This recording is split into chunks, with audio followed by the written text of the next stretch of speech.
Olá pessoal, boa noite. É o professor Leandro Cordioli.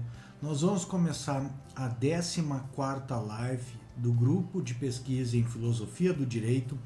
Nesse semestre, o grupo de pesquisa está completando a sua 21ª edição. Nós estamos estudando A Justiça como a Lei do Amor, o Direito Natural de John Finnes. E nós resolvemos, como muitos sabem, fazer a transmissão ao vivo. A gente faz os encontros presenciais na universidade e agora de noite faz a transmissão ao vivo, resumindo os encontros presenciais que a gente teve. Hoje é dia 19 de novembro de 2019, 23 horas e 30 minutos. Primeiro ensaio do livro Direito Natural em Tomás de Aquino, que a gente está estudando esse semestre. Vamos conseguir concluir, então, o nosso estudo sobre o direito em Tomás de Aquino, que é o capítulo 7, a lei. Começamos a vê-lo na semana passada, a gente viu a primeira parte, nessa semana será a segunda parte. Então, hoje, os demais vídeos, vale a pena dizer, que existe muito material de pesquisa disponibilizado no site do grupo de pesquisa, gpfdir.com. Os demais vídeos dessa live, dos capítulos 1 ao 6, interpretação e método, primeiros princípios da razão prática, princípios morais, virtudes, comunidade política, o Estado, e a primeira parte desse capítulo, que é sobre lei, já estão disponibilizados no YouTube.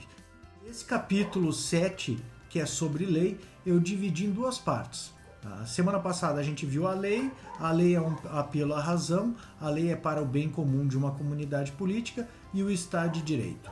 Hoje nós vamos ver, a lei é positivada pela autoridade responsável, a lei necessita ser coercitiva e 7.5, a lei injusta e a revolução justa.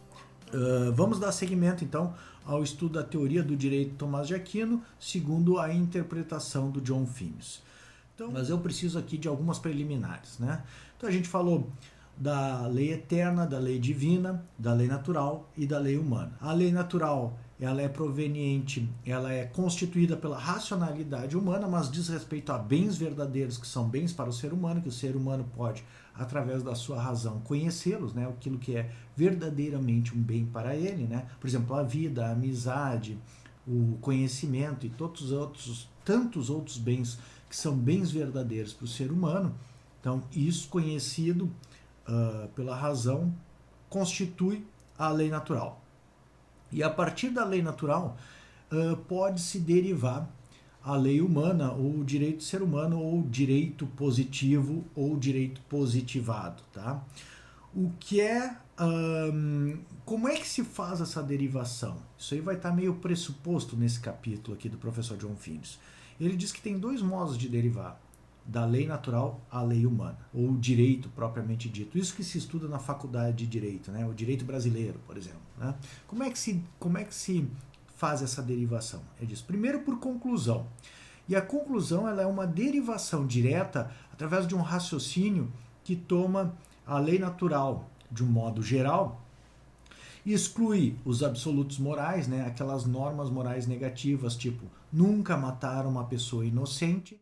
Ela exclui os absolutos morais e propõe modos de realização das capacidades humanas e dos bens humanos básicos nas circunstâncias específicas. Posso dar um exemplo assim rápido, Como derivar a lei humana, da lei natural de uma maneira assim mais rápida, através de conclusão. Por exemplo, a vida é um bem para o ser humano. Aquelas coisas que favorecem a vida a gente deve buscar, aquelas coisas que prejudicam a vida a gente deve evitar.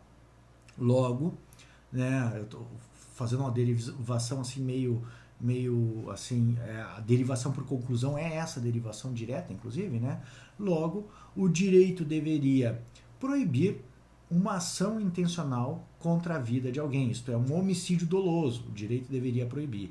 E deveria punir alguém que tentasse matar outra pessoa. Então, a lei natural diz que a vida é um bem para o ser humano, aquelas coisas que protegem a vida a gente deve buscar, aquelas coisas que agridem a vida a gente deve evitar. O direito positivo deveria, por conclusão, proibir o assassinato intencional de alguém e punir com a pena. Então, o direito brasileiro, por exemplo, nunca poderia justamente exigir que se matasse uma pessoa inocente, por exemplo. Isso fica excluído, porque é sempre errado matar uma pessoa inocente. Mas ele deve, por conclusão, proteger a vida do ser humano, né? Então, esse é um primeiro ponto, tá? Agora, e por determinação, ou aquilo que em latim é determinatio, esse aqui é uma forma de derivar da lei natural à lei humana, né, o direito propriamente dito, atribuindo uma discricionariedade, uma liberdade para o legislador fazer escolhas entre alternativas que não são moralmente erradas. Por exemplo, matar uma pessoa inocente é sempre errado. Contudo, por exemplo, se a gente vai dirigir pela mão direita ou vai dirigir nosso veículo automotor pela mão esquerda, isso para a moral é indiferente, tanto faz. Na Inglaterra eles dirigem pela mão esquerda, aqui no Brasil a gente dirige pela mão direita. Então, primeiro, por conclusão, você deriva algo diretamente da lei moral, da lei natural, né? Ou propriamente da lei moral mesmo. Lei natural e lei moral são sinônimos, né? O lei da racionalidade ou da razoabilidade, né? São sinônimos. Contudo, por determinação, o que acontece?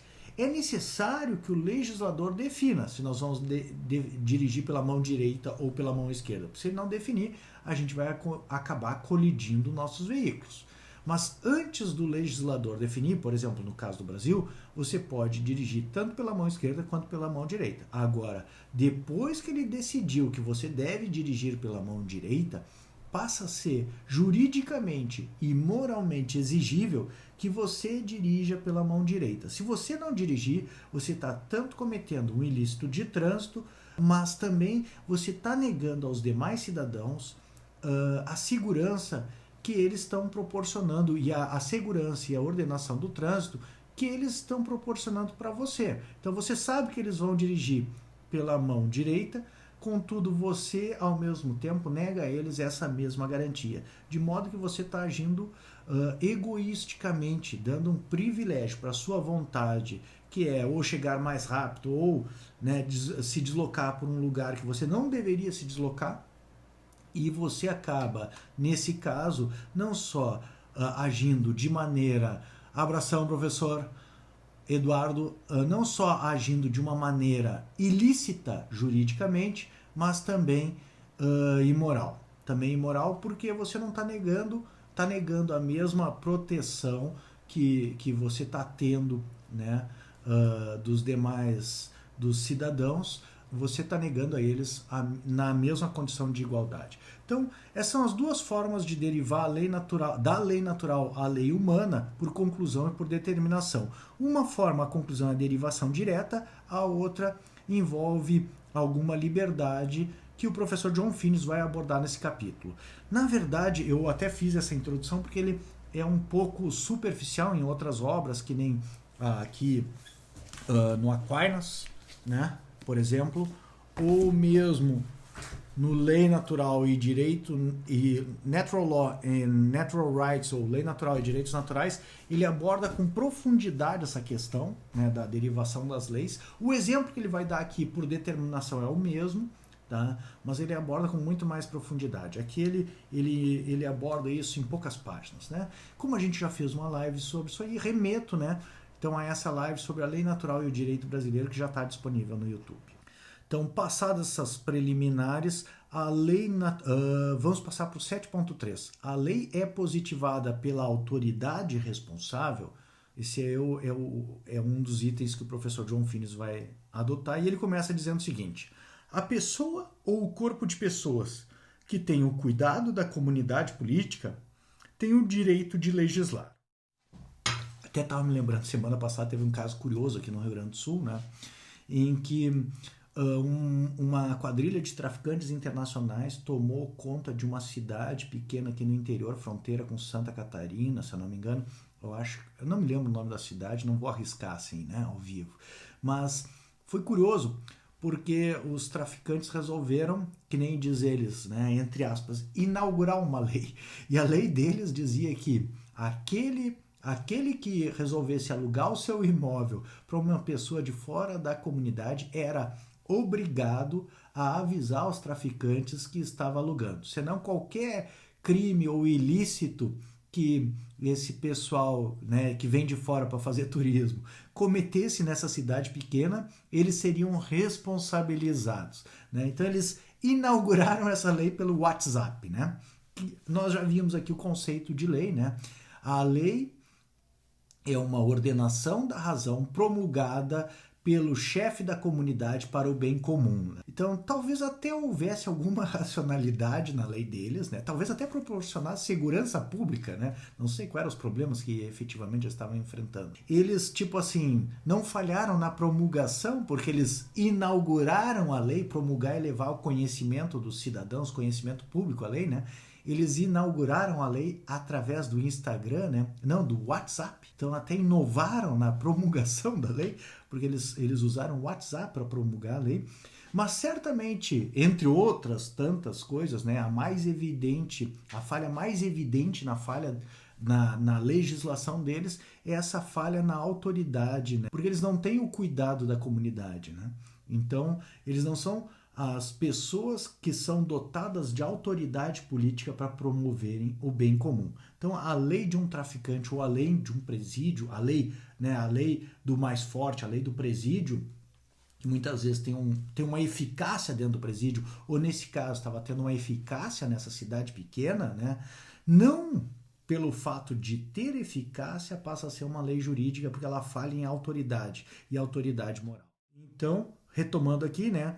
A pessoa, o corpo de pessoas que tem o cuidado da comunidade tem o direito de legislar. Isto é, nem todos podem fazer leis, né? Nem todos têm o direito moral aqui de legislar. E a gente poderia até colocar, levando em consideração, homenageando Hart no conceito de direito, inclusive o conceito de lei exposto em Lei Natural, Direitos Naturais aqui do professor John Finnis. O professor John Finnis, que nem eu falei no primeiro encontro, ele foi orientando do Hart em seu doutoramento, né? E o conceito que ele expõe aqui, ele pega muitos elementos do Hart, inclusive, porque ele reconhece, ele admite a existência de regras de reconhecimento que vão atribuir, né, competências e a identidade de quem pode governar, né? Ele reconhece essa contribuição do Hart e soma ao Tomás de Aquino, no conceito de direito dele. Então, essas pessoas que não têm cuidado não tem essa atribuição de cuidado da comunidade ou de zelo pelo bem comum, ou seja, não tem a autoridade política para legislar, não podem fazer lei. Já os governantes e o Estado têm essa prerrogativa, desde que seja para o bem comum, de fazer lei. Tá? Então, também aqui eu fiz uma nota, não é uma questão que o professor John Finnis fala, né? Então, nesse sentido, a autoridade para legislar, ela é moral, tá? E a lei natural e o conceito de lei natural do professor John Finnis tem essa questão bem interessante aqui. Na verdade, o que nos move a obedecer ao direito é fundamentalmente uma questão moral, tá? E depois uma questão de força, coerção, mas fundamentalmente uma questão moral. E quem não tem autoridade, então falha exatamente nessa vinculação moral de nos obrigar a fazer alguma coisa. Mas tem outro ponto também que nem eu coloquei, o professor John Finnis não menciona, mas é uma autoridade moral, mas no caso também uma autoridade que a gente poderia colocar aqui, né, como boa parte do público é estudante ou professor ou advogado, né, ou trabalha com essa área jurídica, é uma autoridade também constitucional, né? Aquela questão da separação dos poderes, e não só da separação dos poderes, mas da atribuição de competências dentro da Constituição, por exemplo, da Constituição brasileira. Semana retrasada, eu acho que a gente viu, inclusive, o que é uma Constituição, e de fato uma Constituição, escrita ou não escrita, é esta atribuição de autoridades e de competências para exercício do poder. Ela acaba sendo também, já que posta na Constituição, uma autoridade política. Né? Desculpe, uma autoridade constitucional e jurídica, né? Mas o que importa mais aqui, o que é mais fundamental, que nem a gente vai ver, é a autoridade moral para se fazer a lei, que pertence então àqueles que têm o cuidado da comunidade ou os governantes, tá? As leis assim, então, produzidas mediante a autoridade, né, pelos governantes, são as leis positivas ou positivadas ou direito positivo, né? Então, de um lado, a gente tem o direito positivo, as leis positivadas, posso chamar também de direito humano, lei humana, e do outro a gente tem a lei natural, ou a lei moral, ou a razoabilidade, ou a sensatez, que são, né, exatamente esses elementos que o ser humano conhece através da sua capacidade racional como algo bom. Ele, ele vai dizer então que essas leis positivas ou positivadas elas podem derivar da lei natural por dedução e determinação, que nem eu falei agora há pouco. E mais, ele vai enfrentar então um problema, porque é o seguinte, o professor John Finnes, que é famoso esse problema, né? O professor John Finnes, ele estuda um conceito que é lex naturalis, né, do Tomás de Aquino, que é a lei natural, que deriva da tradição judaico-cristã, né? Pensem, por exemplo, nos 10 mandamentos, né? Por exemplo, são leis, né, que Deus deu à humanidade lá através do Moisés, né? Então são leis, tá? Mas também do direito romano, né? Que tem as institutas, tem uma série de legislações também, né? Então o professor John Finnes ele tem que trabalhar com essa tradição do Tomás de Aquino, que junta o direito romano e a tradição judaico-cristã, que é uma tradição legislativa, né? Com uma outra tradição que é o common law, que é o direito inglês lá, né? E o direito que vigora na maior parte dos países da Commonwealth e tem que fazer, isso é um direito consuetudinário, né? Que se dá através de costumes, não através de legislação propriamente dita. Por acaso, aliás, eu estou com um livro aqui que é de um colega do professor John Finnes, Neil McCormick, Retórica e o Estado de Direito, que eu estava estudando na aula, ele ficou em cima da minha mesa aqui, tá? Caiu na prova da OAB esse semestre, inclusive, tá? O Neil McCormick. E o professor John Finnes deu aula com o Neil McCormick durante muitos anos lá na Universidade de Oxford. Lá, inclusive, as cadeiras de doutorado, muitas vezes, elas são ministradas com 2 professores na disciplina. Tá? E o professor Neil McCormick, inclusive, cita o professor John Finnes quando ele vai falar sobre razoabilidade, né? Ou prudência aqui nesse livro dele. Tem notas de rodapé.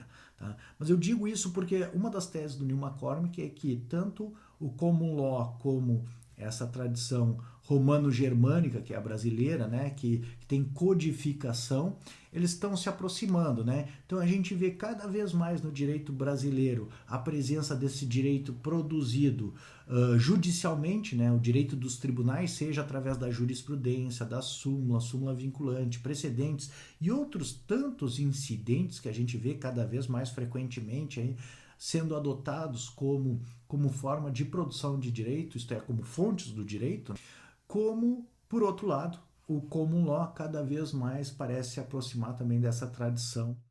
O common law, que é uma tradição de direito consuetudinário, que nem a gente vê nos filmes americanos, né? Sempre quando há um julgamento importante, eles sempre, na hora de argumentar juridicamente, eles não apelam para a lei tal ou para né, para alguma disposição escrita, assim, mas eles apelam para um caso, né? Fulano versus ciclano, né? Então, eles sempre pegam um precedente judicial para dizer que aquilo é direito, né? Então, o próprio direito americano não só tem uma constituição escrita, por exemplo, como já tem vários acts, né, que regulam várias coisas. Então, as duas tradições, tanto a do common law quanto essa tradição romano-germânica baseada em leis, elas estão se aproximando. Uma está procurando o que é o bom que a outra pode oferecer. Então, o professor John Finnes tem um problema a enfrentar aqui, que é a questão né, as leis instituídas pelo costume, isto é, o direito consuetudinário, common law, também pode ser reconduzido, diz ele, à tradição da lei natural, da lex naturalis, herdada por Tomás de Aquino da tradição romana e judaico-cristã. Até porque, né, seriam leis aceitas pelos cidadãos, né, ou feitas pelos cidadãos. Então, não haveria problema de se reconduzir a lei natural e essa tradição do common law também. Tá?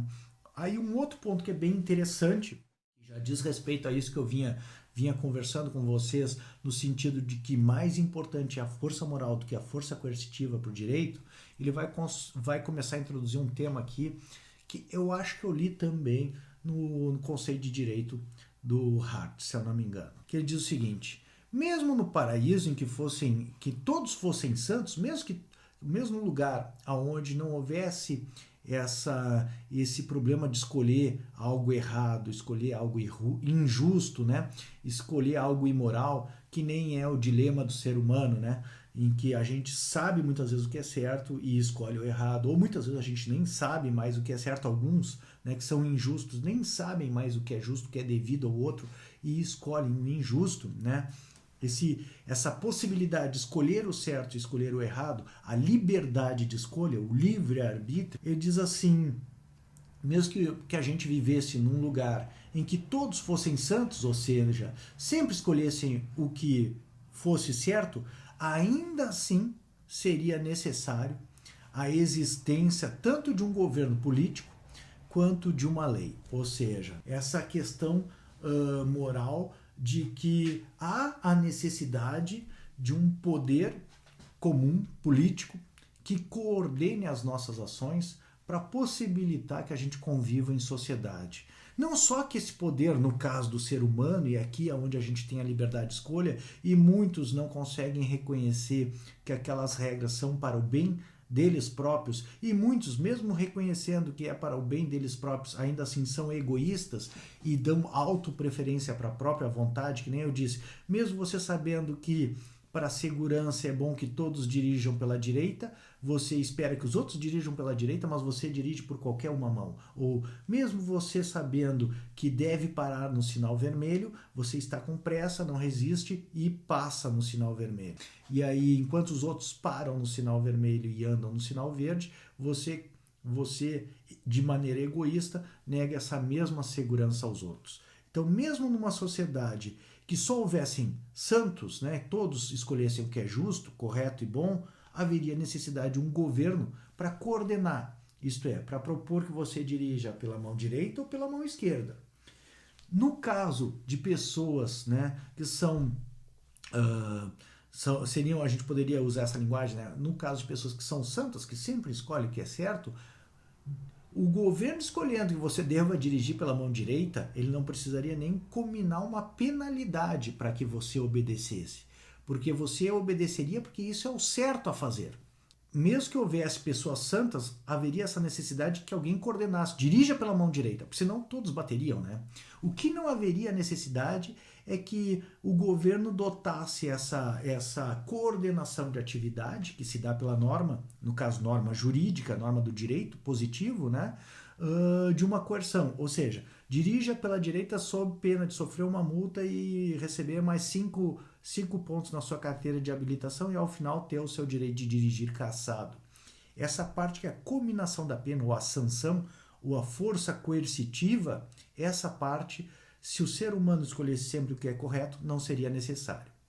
Mas, ao mesmo tempo, né, e eu concordo com o professor John Finnes, a gente obedece às normas de direito muito mais porque a gente vive elas como uma coisa boa que possibilita nosso convívio em sociedade e a justiça e faz parte do nosso próprio bem, do que a gente obedece por medo da punição, né? Se fosse assim, bastaria você ter a certeza de que não vai ser punido ou de que a punição é insignificante e vale a pena a prática da infração, você cometeria. Então, normalmente a gente vê que mesmo quando não temos guardas ao nosso lado, não somos, né, vítimas de violência. Claro, existem situações excepcionais, geográficas das cidades, né, horários, aqui mesmo em Porto Alegre, onde eu vivo, né, aqui no Menino Deus, inclusive, onde eu vivo em Porto Alegre, dependendo do horário, pode ser perigoso sair, né, e temos que tomar alguns cuidados. Mas isso é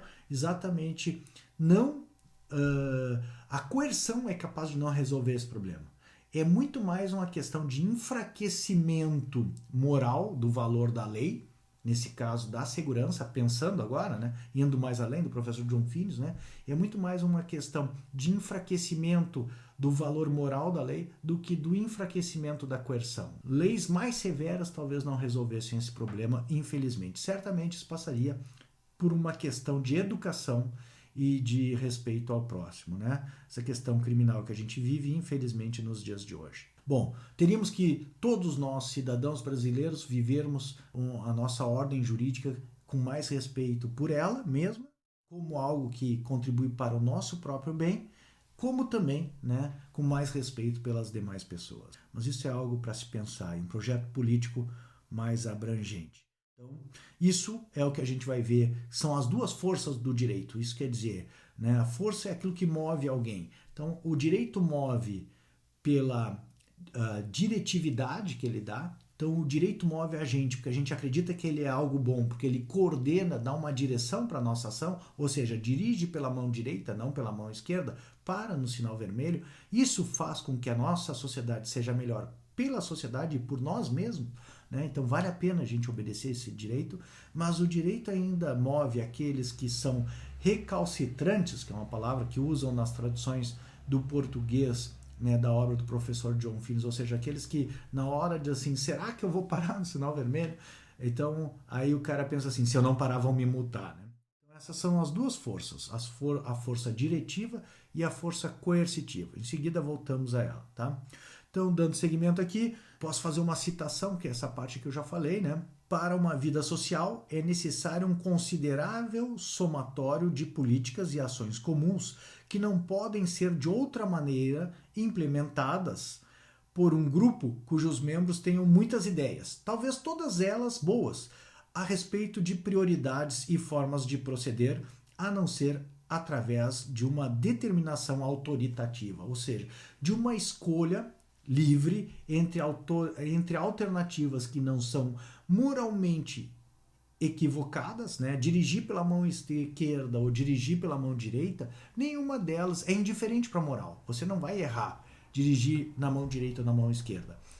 Só que na medida em que o governo que possui a responsabilidade pelo bem da comunidade e a autoridade para promover esse bem público, ele realiza essa determinação que é, olha, a gente precisa resolver um problema de coordenação de trânsito aqui, ou direita ou esquerda. Se eu não resolver, todo mundo bate de frente e a gente não se desloca. Então, aqui a lei vai regular, o Código de Trânsito vai regular que devem dirigir pela direita. Até ele fazer essa decisão, é indiferente. Agora, depois que ele fez essa decisão, né, e ele tem uma liberdade para escolher direita ou esquerda, ele pode escolher qualquer uma das duas, mas na hora que ele escolheu, bom, aí faz diferença. Aí você está agindo injustamente, imoralmente, né, ilicitamente.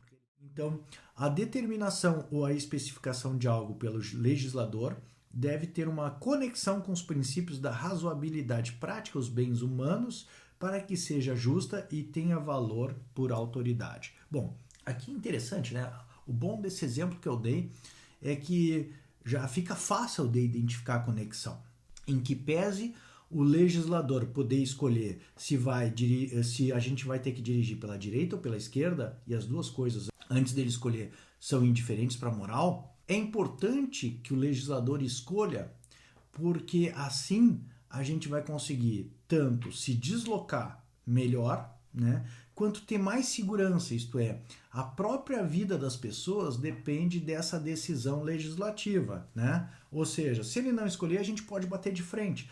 Bom, e essa determinação, então, como é que deve ser feita, né? Essa especificação pelo legislador, que deve ter uma conexão, então, com os princípios da razoabilidade prática, por exemplo, os bens humanos, né? Que nem eu disse, regular pela direita ou pela esquerda está na liberdade do legislador. Agora, regular não está.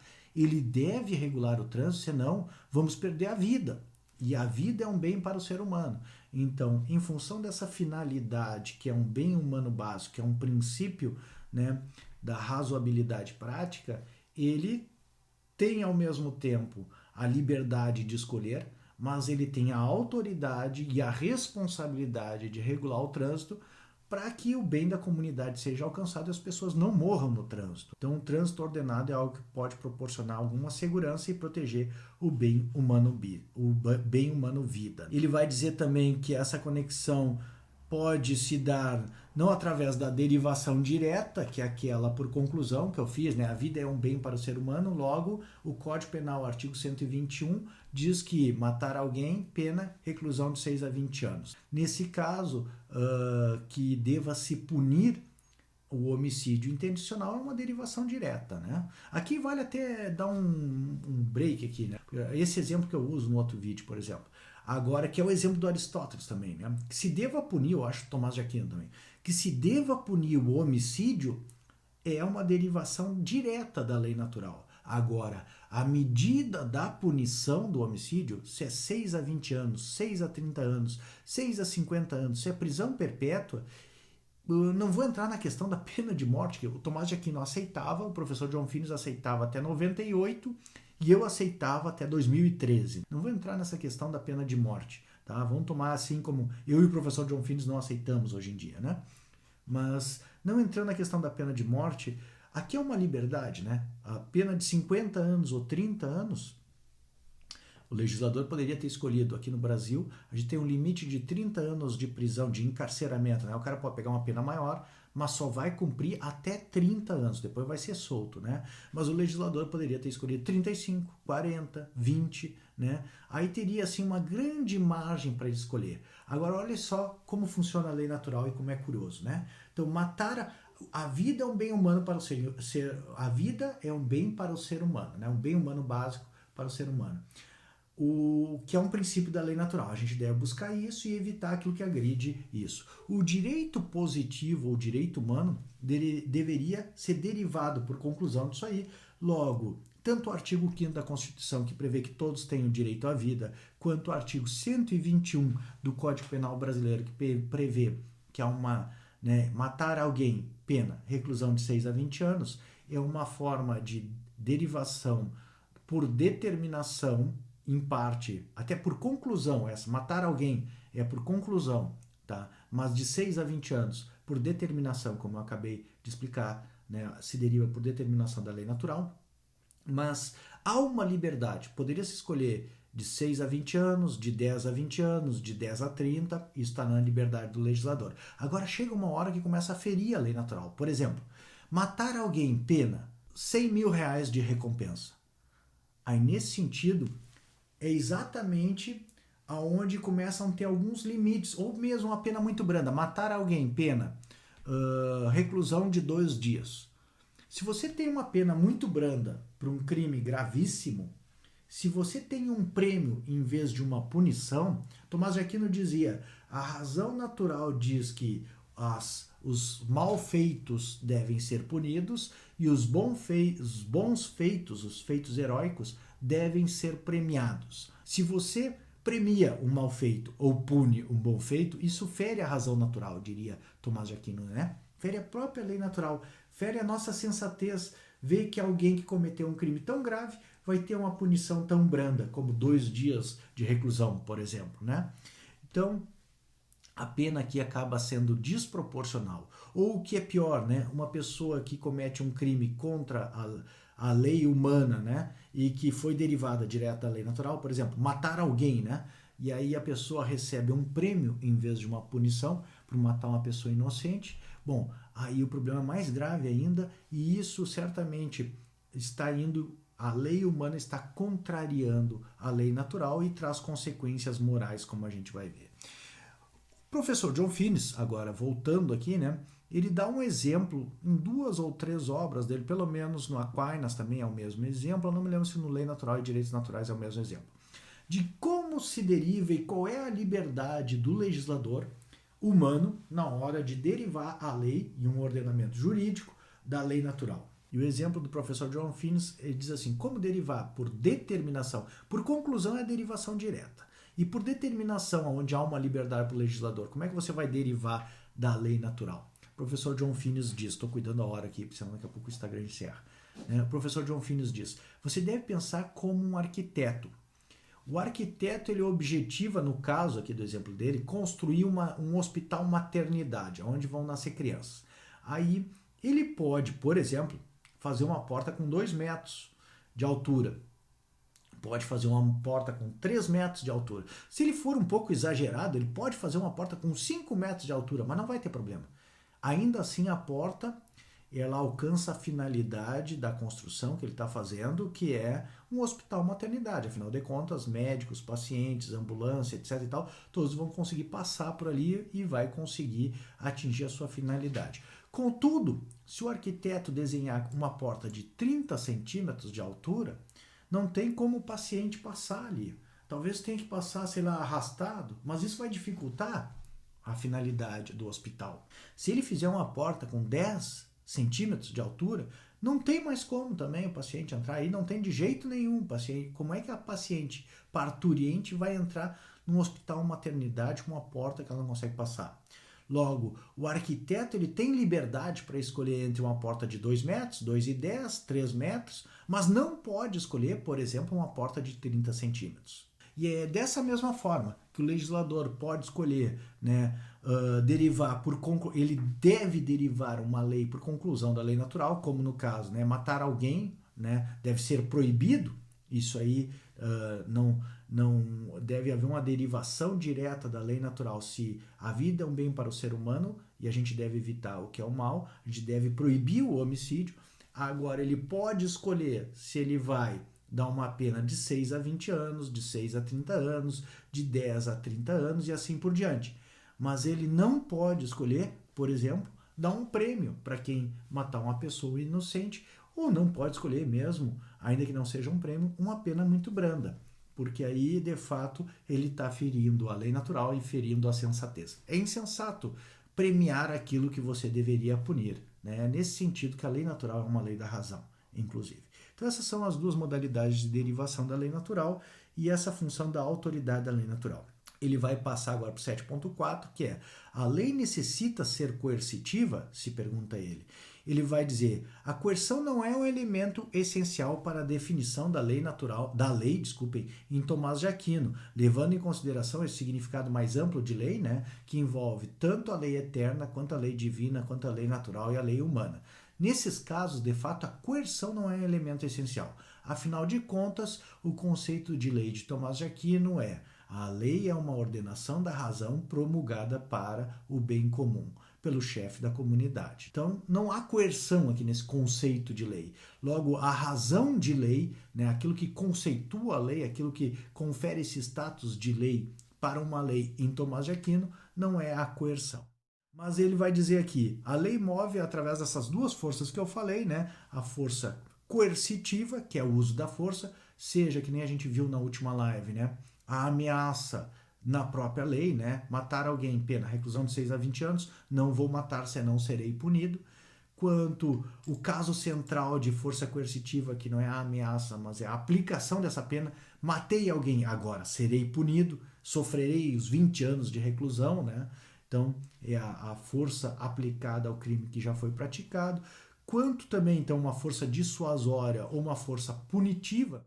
E há também essa força que é a força diretiva, né? Que eu acabei de explicar, que é você reconhecer que é um bem para você e por isso, né, um bem no sentido de coordenar sua conduta em comunidade, e isso faz com que você obedeça essas decisões que o governo toma por autoridade quando são para o bem comum. Então, em latim, o professor John Finnis chama de vis, que é força, né? Vis coativa e vis diretiva. Essas são as duas forças da lei. Então o professor John Finnis aqui, uma citação, vai dizer: apesar disso, em nosso mundo real, dirá sem qualificar que o dever da lei deve ter força coercitiva, tanto quanto força diretiva. Ele mesmo diz que isto é uma característica da lei, tá?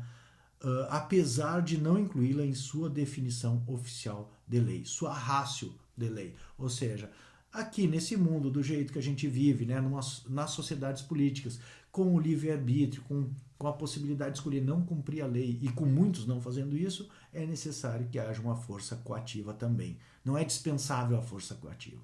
Então, voltando aqui, a lei é uma ordenação da razão promulgada pelo chefe da comunidade para o bem comum. No caso da lei humana, ela deve, sim, ser dotada também de coerção. Eu incluo a coerção aqui quando eu falo em ordenação da razão. Essa palavra ordenação, ela é uma palavra equívoca, né? Porque ordenar quer dizer organizar, mas também quer dizer impor, né? Então eu incluo aqui a força diretiva, que é organizar, e a força impositiva, a direção aqui, né, como força coativa, tá? Então ordenar é tanto organizar algo racionalmente, né, dispor de modo ordenado, mas também impor essa organização, né? E aqui que entram as duas forças para mim nesse conceito do Tomás de Aquino. Bom, dando seguimento, assim, o Estado, primeiro, tem o monopólio da força, né? Não, nem todo mundo pode usar a força, né? Isso é da autoridade do Estado àqueles a quem compete o zelo pelo bem comum, tá? Porém, qualquer um pode usar a força em legítima defesa própria ou de outrem, independente da autorização estatal. Lembro quando eu estava fazendo mestrado, tinha um delegado que propôs uma tese lá, que eu não sei se ele levou a cabo ou não, mas ele me falou que uma das teses que ele tinha para propor era exatamente que a legítima defesa era um direito natural. E aqui parece que sim, há um direito natural político aqui, né, moral político, moral jurídico, né, e eu digo, pode ser que não seja jurídico, mas num sentido aqui sim também, mesmo que o direito não preveja a excludente da ilicitude pela legítima defesa, ainda assim a moralidade prevê como algo legítimo que se a pessoa for de fato ameaçada em sua vida, possa de fato se defender, mesmo que isso passe pela morte ou supressão da vida da outra pessoa. Então, ele vai retomar aqui a distinção entre o uso público e privado da força que nós vimos nas lives anteriores. Se eu não me engano, foi na live que tratou do capítulo 3.4.1, que foi o capítulo Princípios Morais, tá? Ele, pelo menos aqui no livro, ele faz remissão ao capítulo 3.4.1, tá? Mas nas lives anteriores a gente viu, assim, ele faz uma distinção grande entre o uso privado e o uso público da força com base em Tomás de Aquino e tem assim amplitudes diferentes, tá? Ele vai dizer o seguinte, agora resumindo o que ele já havia falado: as pessoas privadas não podem nunca, correta e precisamente, pretender lesionar ou matar outra pessoa, embora elas possam reconhecidamente causar lesão ou morte como um efeito colateral proporcional de sua intenção de bloquear um ataque. As pessoas com autoridade pública podem, no entendimento de Tomás de Aquino, pretender corretamente matar ou injuriar alguém no exercício de seu dever de reprimir os ataques de criminosos, piratas e outros inimigos públicos ou privados. Ele não explica aquelas situações fronteiriças ou áridas, tipo o oeste selvagem, né? As situações difíceis, nas quais a distinção entre público e privado não é tão nítida, né? Senhores, bom, dando seguimento agora no Facebook, porque o Instagram vai encerrar mesmo a live, já avisou, tá? O caso paradigmático do uso da força pelo Estado se dá na aplicação pública de qualquer pena, inclusive na pena capital, tá?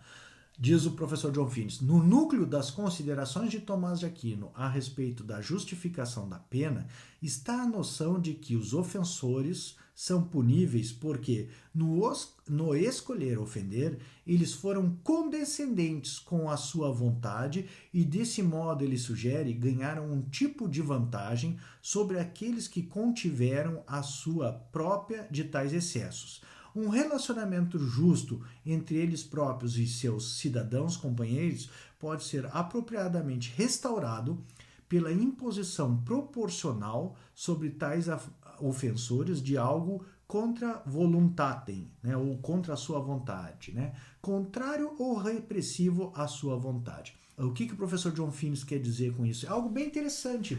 É algo até revolucionário para os dias de hoje, que a função da pena ela é uma função primordial de justiça, de recompor uma desigualdade que foi criada quando a lei que protegia a todos é tomada como algo benéfico por alguém que busca a sua proteção, contudo, não estende igual proteção para os demais cidadãos. Ele acaba agindo assim, dando uma prioridade egoísta para a sua própria vontade, priorizando aquilo que ele quer fazer e negando a mesma proteção legal aos demais cidadãos, tá? Então esse é o conceito clássico, inclusive, de pena e vigorou até pouco tempo atrás. Tá? Eu acho que até veio até Kant aqui, posso vir com tranquilidade, mas até mais recentemente.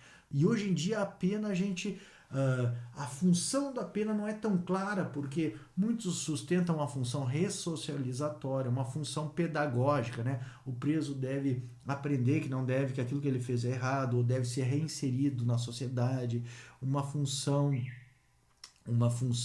pedagógica, ressocializatória. Pois é, eu tenho vários estudos sobre isso, né? A gente estudou um grupo de pesquisa um semestre inteiro, mas eu estudei alguns semestres na UBRA Torres, na cadeira de Antropologia e Sociologia, inclusive fazendo visitações a presídios, como muitos que me acompanham da UBRA Torres sabem.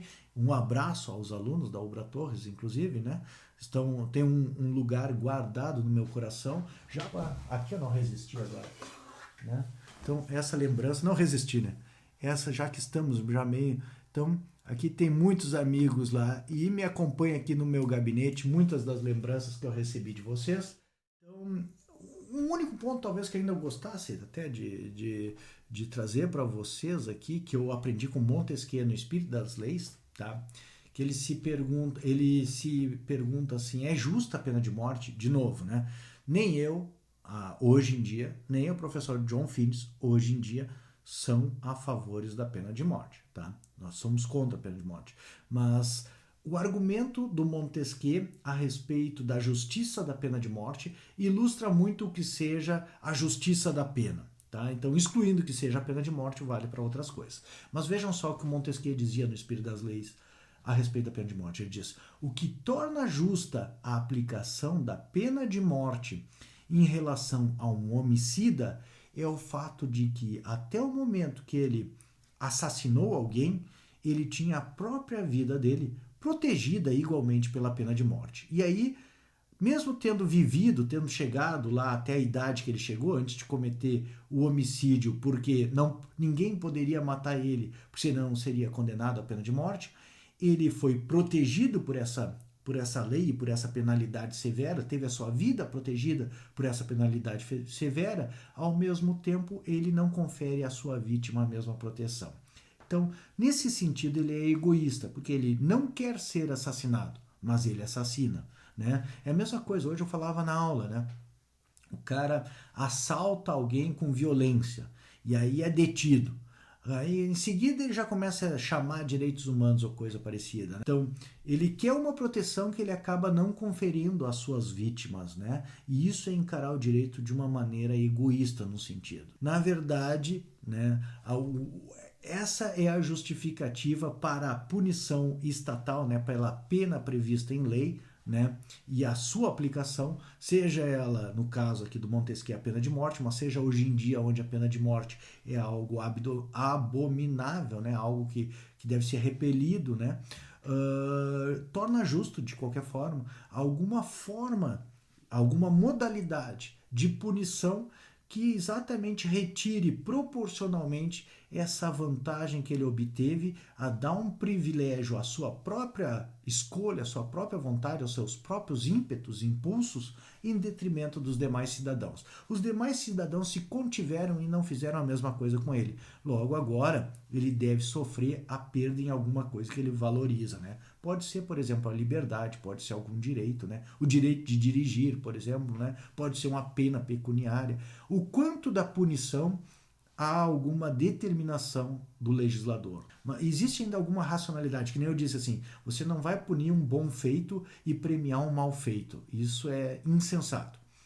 Mas muito do que deve ser punido, a medida da punição ou a medida do prêmio, isso diz respeito a uma liberdade do legislador. Bom, dando seguimento aqui, eu começo a me empolgar, que vai 2 horas de live. Tal noção de restabelecimento da igualdade das vontades é central para a função medicinal da pena. Então, isso é a função medicinal da pena, né? Vai curar essa falta, essa desigualdade criada pela ação egoísta do transgressor.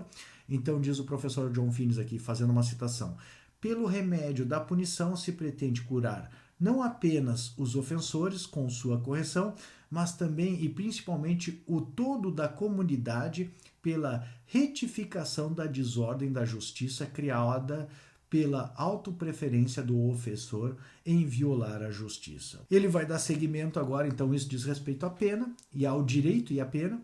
Agora ele vai falar em guerra justa aqui. Ele vai retomar, né? Essas questões ele já abordou em pontos anteriores, tá? Mas agora ele vai falar em guerra justa e ele vai dizer que a guerra justa pode se dar por 3 motivos. Então, primeiro, a defesa do território ou da comunidade. Então, uma guerra defensiva é uma guerra justa, se for uma agressão injusta. 2, a recuperação de um território injustamente tomado, ou seja, se você perdeu uma guerra justa e depois se recompõe e pode, né, tomar para si de volta aquilo que foi tomado injustamente, essa ainda é uma guerra justa. E 3, vamos supor que você não consiga mais retomar aquele território, mas se você pode exigir uma compensação por aquilo que foi injustamente tomado, isso ainda justificaria uma guerra justa, segundo Tomás de Aquino e a leitura que John Finnes faz dele. Chegando agora no último ponto do texto que nós estudamos esse semestre, né? Lei injusta e revolução justa. Então, criamos aqui tanto uma doutrina moral, primeiro exigências epistemológicas, né, metodológicas, depois uma doutrina moral, uma doutrina política, uma doutrina jurídica, e a derivação da doutrina jurídica, aqui dessa teoria jurídica, a partir de 2 princípios fundamentais, um fundamental e um fundamentalíssimo, né? O fundamental é amar ao próximo como a si mesmo, que acaba instituindo uma ordem, inclusive, de justiça e de caridade, e que deve nortear as relações entre os seres humanos.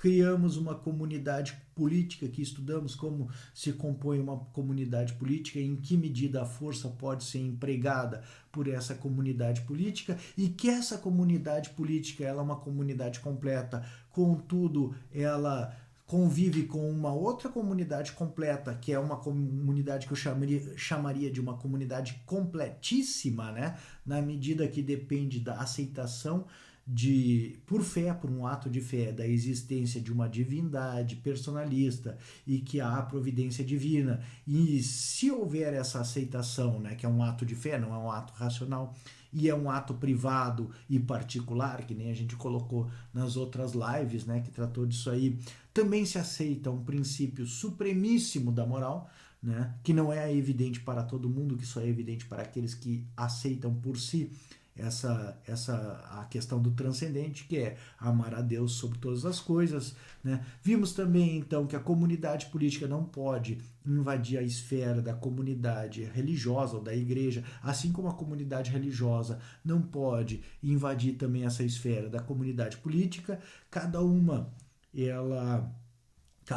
dessas comunidades, ela tem autoridade. A comunidade religiosa tem autoridade moral. 2, né, a comunidade política tem autoridade política e jurídica, e mais, a autoridade política ela pode ser exercida para o bem comum com o uso da força, com coerção, enquanto a autoridade religiosa ou a igreja ela não é provida de coerção, né? Então vimos isso, vimos então que seja a lei, né? E agora a gente vai chegar e como derivar a lei da lei humana, da lei natural, e como se relaciona então direito brasileiro, né, direito humano, direito produzido pelos políticos, pelos governantes, com a moralidade, a lei natural ou a sensatez do ser humano, né? E como um direito, agora o que nós vamos ver é o ápice talvez dessa teoria, né? Ou melhor, a patologia da teoria é quando o direito é injusto, um direito nazista, né? É um direito injusto. Manda matar pessoas inocentes, manda matar crianças, manda deter criancinhas e encaminhá-las para o campo de concentração, manda fazer um genocídio, manda expropriar bens das pessoas sem uma justificativa no bem comum e uma prévia e justa indenização. As pessoas são processadas sem ampla defesa e contraditório. As pessoas são condenadas por alguma deficiência física, as pessoas são condenadas à morte ou ao trabalho forçado por pertencer a alguma religião ou alguma etnia ou algum grupo de resistência político, né? Então, todas essas questões são injustiças que entram nas instituições políticas, que entram no direito, né? Existe a lei de Nuremberg, lá da pureza racial, por exemplo, né? Então, elas entram nas instituições, entram no direito, né, o governo passa a ser exercido assim de uma maneira tirânica. Bom, existe a lei natural, tá bem, aceito a existência da lei natural, aceito a possibilidade de conhecê-la através da razão, acho que o direito humano deve obedecer à lei natural. O direito humano normalmente obedece à lei natural, é derivado da lei natural, seja por conclusão ou seja por determinação. Contudo, temos esse probleminha que aconteceu no começo do século XX, né? Entre outros tantos problemas. A nossa era também agora, né? O século XXI também parece um século um pouco complicado em termos de totalitarismo, fanatismo, né, e outras tantas coisas ruins aí que podem acontecer, né? Então, o que fazer agora? Esse direito injusto é direito? O que fazer diante de um direito injusto? Mais do que isso, o que fazer diante de um direito gravemente injusto? Se nós devemos obedecer o direito em virtude da sua força diretiva, que nos obriga moralmente, mais do que sua força coativa, que nos obriga exteriormente através da força, né, através da ameaça, né, o que fazer diante dessa realidade? É isso que o professor John Finnis vai estudar, então, no 7.5, que é Lei Injusta e Revolução Justa. Tá? Quando a lei exige algo que nunca deveria ser feito, diz ele, né? Por exemplo, matar uma pessoa inocente, estuprar, furtar, infanticídio, tá? A pessoa tem a obrigação moral de não obedecer essa lei. Então, se uma lei determina, que nem esses exemplos do direito nazista que eu acabei de referir, né? Determina essas atrocidades, a gente tem obrigação moral, não é só um direito moral. Nesse caso, é uma obrigação de não obedecer a essa lei. Mais do que isso, se ela não determina que você mate, ou que você estupre, ou que você furte, mas ela autoriza que você faça isso, ou seja, ela não pune esses crimes, né, que seriam crimes contra um direito natural ou a lei natural, se ela não pune isso, você tem uma obrigação moral de não usar essa autorização legal para praticar essas atrocidades. Finnis diz também que nem os tribunais deveriam seguir em seus julgamentos essas leis gravemente injustas. Tá? Ele diz então que a autoridade, a obrigatoriedade da lei exigem condições adicionais que derivam da base racional da autoridade de uma comunidade política completa. Então, ou seja, né, a lei dirige a gente muito mais do que pela coerção, ela dirige pela bondade, pela força diretiva, que nem eu falei. Quando ela não dirige para o bem comum, coordenando os esforços comuns dos cidadãos, né, para o bem comum, mas sim para um interesse privado do tirano, aí ela se desvia da sua finalidade apropriada e começa a falhar na moralidade, falhar nessa obrigação moral, isto é, falhar em nos obrigar, através da consciência, à sua obediência. Então ele vai dizer, ó, a lei falha também na sua vinculação moral quando os legisladores estão motivados pela avareza e vaidade e não pelo bem comum, ou extrapolam a autoridade a eles conferidas. Se a gente for pensar a realidade brasileira, né, o legislador ele pode falhar assim, o Finnis não deixa claro, né, em que aspecto ele pode falhar. Ele não entra em detalhes, melhor dizendo, né? Mas eu posso, primeiro, né, a gente separou nos outros, quando a gente falou de comunidade, né? Primeiro, na família. Então, quando o legislador entra na família, isso aí é uma injustiça. Quando o legislador entra nessa questão da igreja, que também é uma autoridade completa, mas uma autoridade completa com finalidade transcendente, com a realização transcendental, né? E que ela tem autoridade moral. O legislador também falha, mas também eu penso na realidade brasileira, né, que talvez seja uma questão mais brasileira até, nessa tripartição dos poderes, né, do executivo, legislativo e judiciário, quando um poder começa a interferir no outro, né? Por exemplo, a gente está tendo várias situações agora em que o poder judiciário, ele tanto é investigador, como julgador, como proferidor de liminares para várias coisas, né? Mas além disso, o Poder Judiciário brasileiro, o STF, né, nosso Supremo Tribunal Federal, anda criando legislação criminal, né, anda criando novos tipos criminais. Uma matéria que a gente sabe que desde a mais remota antiguidade é um dos direitos também humanos, talvez não materiais, mas um dos direitos humanos que eu poderia chamar aqui Direito natural procedimental, né, assim como a ampla defesa de contraditório, é aquele princípio que dita que nula pena sine lege, ou seja, não existe uma prévia lei, não existe uma pena sem uma prévia lei que a comine. Se você olhar na Declaração Universal dos Direitos Humanos de 1948, fiz um videozinho, 3 videozinhos já a respeito, você vai ver que é necessário a lei para a criação do tipo penal, para a criação do crime, mas é também necessária a lei para a criação da pena. Não é qualquer pena, tem que ser a pena que está na lei ali. Não pode haver uma estipulação de uma pena a posteriori. Quando agem também uma outra forma de os legisladores da lei falhar em sua justiça e na sua vinculação moral é quando agem em favor do bem comum, tá? Quando o legislador age em favor do bem comum, contudo ele distribui injustamente os encargos necessários para a apropriação dos recursos. Então, quando ele fala aqui em justiça distributiva em termos de encargos, também há uma injustiça da lei, tá? Também há uma lei injusta nesse caso, tá? O professor John Finnes vai dizer aqui, nestes casos, aí eu começo uma citação, suas leis são injustas e no foro da consciência razoável não são mais leis, senão atos de violência. Isso aqui remonta à tradição de Santo Agostinho. Lex injusta non est lex, né? A lei injusta não é lex, ou a lei injusta não é lei.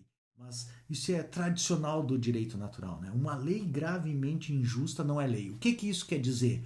Uma lei gravemente injusta pode ainda ser imposta pela força do tirano, se ele tiver guardas suficientes, se ele tiver presídios, forcas, guilhotinas, ele ainda pode impor essa lei. Não é isso que ele quer dizer com isso. Não é isso que esse dito quer dizer. O que essa divisa quer dizer é que uma lei injusta, ela não nos obriga mais na força da consciência, na força diretiva. Moralmente, não estamos mais obrigados a obedecê-la e podemos resistir. Em algumas situações devemos resistir, em algumas situações devemos até resistir ao déspota, ao tirano que está impondo essa violência, né? Nessas situações mais radicais, aí temos inclusive um direito ou uma obrigação de revolução.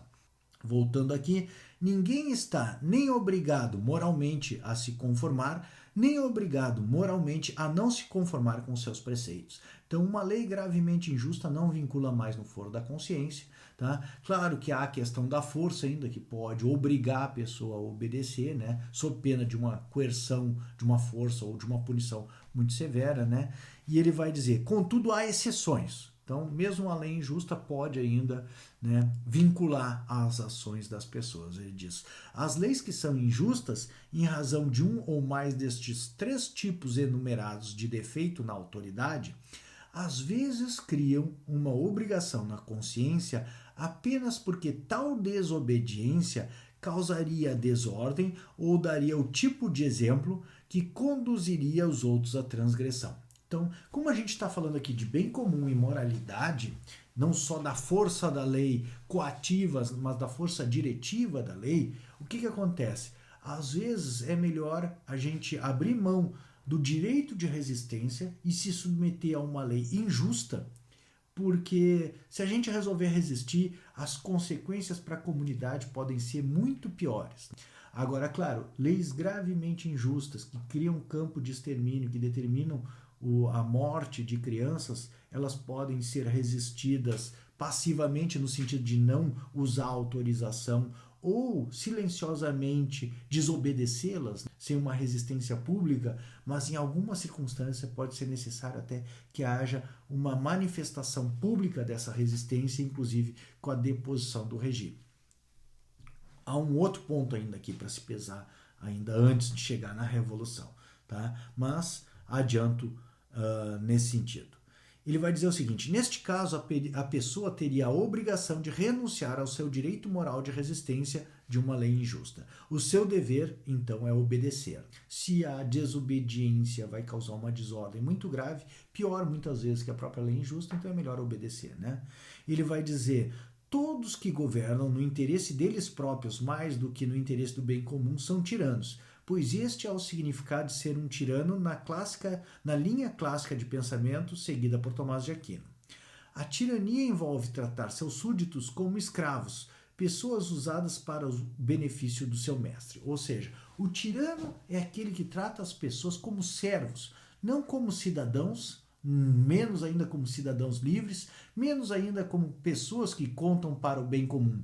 Mas o tirano é aquele que trata as demais pessoas que seriam intituladas à cidadania como meros servos, como meros instrumentos para as suas finalidades particulares, egoístas, narcisistas ou mesmo finalidades desviadas, para os seus interesses particulares, não para o bem comum. Elas não contam para o bem comum. Nesse caso, diz ele, as leis dos tiranos não são leis em sentido simples ter, não são o caso central de lei, mas ao contrário disto, um tipo de perversão de lei.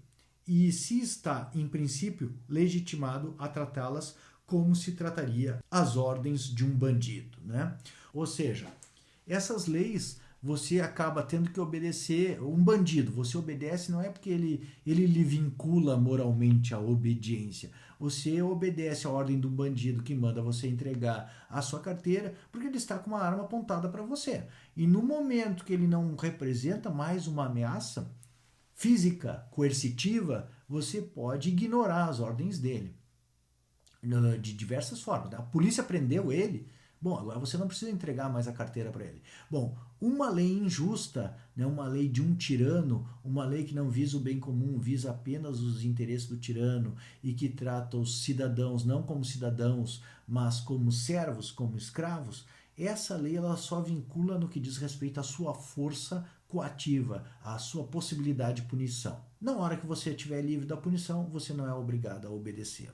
Contra os esforços de um regime para reforçar seus decretos, alguém tem o direito de opor resistência forçada como um direito privado. Este poderia se estender até a matar o tirano, como um efeito colateral previsível da legítima defesa. Ou seja, se você pensar no caso da Alemanha nazista lá da década de 40 ou de 30, de fato, chega uma hora, e eu não vejo isso nos dias de hoje, pelo menos assim tão claramente, mas naquela situação onde havia campos de extermínio, onde crianças estavam sendo covardemente assassinadas, mais do que crianças, né? Toda uma etnia estava sendo assassinada, estava sendo, né? Era algo assim que era um genocídio.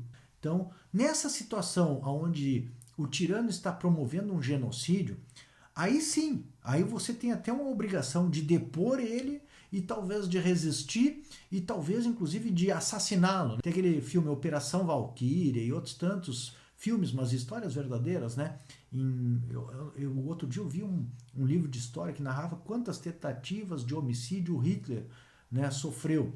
Mas entendam, nesse caso, quem está traindo a pátria não é quem tenta matar o Hitler, mas é o próprio Hitler que está traindo a pátria. Quem está traindo o seu povo não é aquele que tenta cometer o tiranicídio, mas é o próprio tirano que está traindo o seu povo. Nesse caso, o que você tem, de fato, é uma forma de legítima defesa do bem comum ou da comunidade, né? Em relação a um grande tirano. Nesse caso, você não está agindo imoralmente se você tenta reagir ao tirano e acaba tendo que assassiná-lo. Na verdade, não seria assassinato, que seria legítima defesa mesmo. E é moralmente justificado. Como diz o Finis aqui, seguindo a citação, é o tirano, antes que o súdito, que é culpado de sedição. Não é o cara lá que vai tentar acabar com a vida do Hitler que está fazendo algo mal. Quem está fazendo mal é quem instituiu campos de extermínio e uma política de genocídio e de ódio. E essa pessoa deve ser detida, né, pelo bem da comunidade, mas não é pelo bem da maioria. É pelo bem dela, inclusive. Né? Ela está fazendo algo que é um problema para ela mesmo. Né? Então ela deve ser detida. De novo aqui, vale a pena levar em consideração, né, que o exemplo, para mim, o caso central disso aí é a Alemanha nazista com os campos de extermínio. Podem ter outros, certamente há outros exemplos na história da humanidade, mas não pensem vocês que simplesmente porque vocês acham que uma lei é injusta, que vocês têm o direito de reagir, depor o tirano e assassinar. Não é assim, né? nem quem era oposto ao governo Lula e a Dilma poderia assassinar o Lula e a Dilma, nem quem é oposto ao governo Bolsonaro poderia moralmente ou deveria moralmente assassinar o Bolsonaro. Claro, desde que tanto Bolsonaro quanto Lula e Dilma não inventem de criar um campo de extermínio. Aí quando as pessoas estão sendo assassinadas, né, aí o passo é outro, né? Agora, como as coisas são hoje em dia no Brasil, né, isso não se justifica. Como diz o professor John Finnes, existe uma presunção em favor sempre da não revolução. Sempre se você está pensando em fazer ou não uma revolução, você deve primeiro presumir que quem está errado é você, cidadão ou súdito, não o governante. Segundo, você deve averiguar também a viabilidade, se você efetuar um esforço de resistência, se vai ter alguma eficácia. Porque, como eu disse, né, uma das primeiras perguntas que me fizeram no ingresso da carreira acadêmica, na minha banca de seleção de mestrado, foi, né, se você fosse juiz na Alemanha nazista, você condenaria um judeu a um campo de extermínio?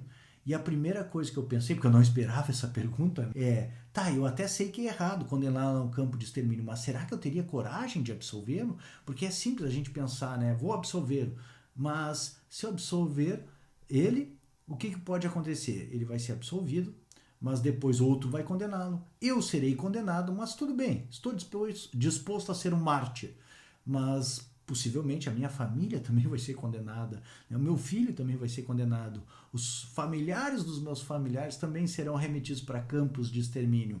E não é que eu esteja dizendo que é errado fazer isso, pelo contrário, isso é o certo. Mas isso muitas vezes é um esforço heróico a ser feito, né? Exige muito mais do que a mera leitura de livros, exige algo que é do caráter da gente, né? E algo que é bem profundo em termos de força de vontade.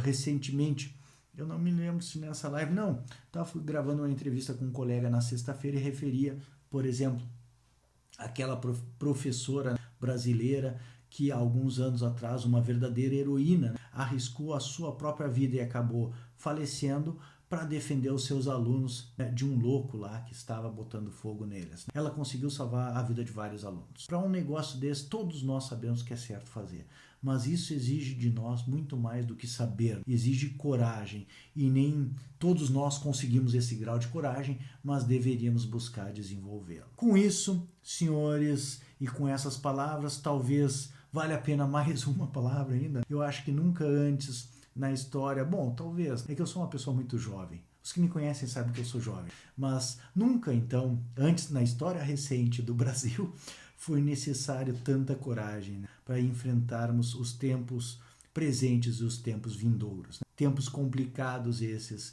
que vivemos. O próprio professor John Finnes, quem tem a obra Direito Natural do Tomás de Aquino, né? Quando ele nos auxiliou na tradução dessa obra, ele fez o prefácio em 8 de agosto de 2007, lá na Universidade de Oxford, para essa obra, agradecendo pela tradução e colocando assim exatamente essa preocupação com esses tempos vindouros. Ele já lá em 2007 conseguia enxergar todas essas confusões que nós vivemos nos dias de hoje. Mas se nós conseguirmos fazer que esses ideais humanistas e da lei natural se difundam, e o que seja um verdadeiro humanismo, o que seja a verdade, o bem se difundam, temos ainda esperança de termos tempos melhores aí, talvez até um curto espaço de tempo. Então, senhores, encerrando agora a leitura dessa obra Direito Natural em Tomás de Aquino, pelo menos do primeiro texto, né, que é a Teoria Moral, Política e Jurídica de Tomás de Aquino. Há um segundo texto que a gente não vai ler esse semestre, que é Leis Naturais, tá? Fico muito feliz que a gente tenha conseguido desenvolver até essa 14ª live. Eu tinha as minhas dúvidas se ia conseguir chegar até aqui, porque, como sabem, eu tenho aula hoje de tarde, grupo de pesquisa e muitas vezes até alguma atividade pela manhã também, e fica bem pesado, mas conseguimos superar todas as adversidades e chegar até aqui. Agradeço muito imensamente a companhia de muitos que ouviram, que acompanharam desde a primeira live no Instagram e no Facebook até o momento de hoje. Tem outros tantos que não conseguiram acompanhar todas, mas que eu fico muito feliz também de encontrá-los por aqui, já que foram meus ex-alunos, são meus amigos, né? E sempre é bom reencontrar amigos.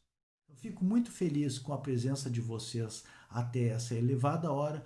Um abração, uma boa semana e faço votos de que cada vez mais os brasileiros aqui também se preocupem e se empenhem para estudar e aplicar essas questões que são fundamentais, que dizem respeito à lei natural e à sensatez. Um abração do professor Leandro Cordioli.